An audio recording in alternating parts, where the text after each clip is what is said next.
now as Ukraine's attempt to repel the almost 3-year-long Russian invasion rumble on. I'm joined now in the studio by Alexy Makarov, a self-described anarchist born in Moscow who's been actively opposing the current Russian regime as part of various left-wing movements since 2004, both within and outside of Russia.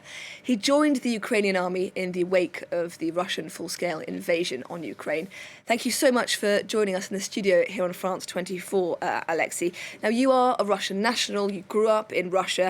How did you end up fighting alongside Ukraine in the war against Russia? Well, I'm anarchist and I'm internationalist, so I think we should be on side of all oppressed people around the world. And even in that situation, when we see Russian aggression towards Ukraine, we should defend Ukrainian society against imperialism, against all this suffering, against the genocide which Russian troops committed in the Ukraine. It's our collective strategy as anarchist movement, as a revolutionary movement. We should think how to bring our goals, how to change society. And in the post-Soviet state, we need to destroy the Russian imperialism, because Russian imperialism destroys all the progressive movement around post-Soviet space. We have seen this in Belarus when the uprising started in 2020 in Belarus. So the Russian support to Lukashenko it was very important role in the that Lukashenko could hold the power and the revolution didn't win. So to change the society in the post-Soviet space, we need to destroy the Russian imperialism. And how easy was it for you as a Russian national to enlist in the Ukrainian army? How did you go about that process? Well, it's still possible. Of course, there is towards all foreigners who join Ukrainian troops, there is some security measures you have to go through, but it's possible. And when you join the army, you fight. You have the same rights as Ukrainian soldiers. So it's there are some difficulties, but it's still possible.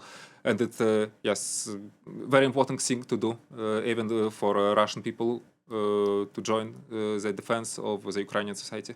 And once you had been vetted, you had been accepted into the Ukrainian army, did you feel welcome among your fellow comrades?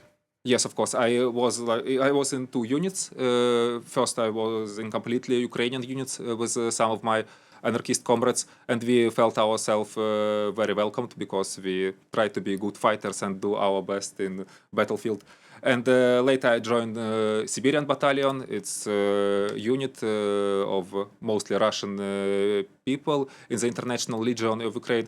And it is also when we were on battlefield and on missions, we were quite welcomed of other comrades Ukrainian and other foreigners who fight against Russian imperialism. And you have spent a significant amount of time on the front lines of this war. Could you paint us a picture of what that experience was like for you? I was a machine gunner. It was my task. So I was mostly on assault missions.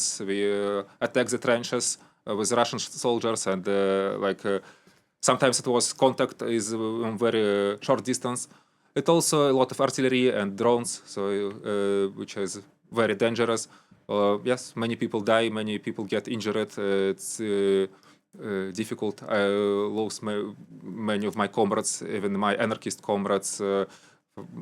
My close comrade Dmitry Petrov, for example, who was one of the organizers of the resistance even in Russia, partisan resistance in Russia, one of the organizers of combat organization of anarcho-communists. So I lost many of my friends and comrades, but yes, it was difficult, but it's also, if you have this kind of commitment, if you feel you should to resist to imperialism, to defend society, it's like something you have to go through.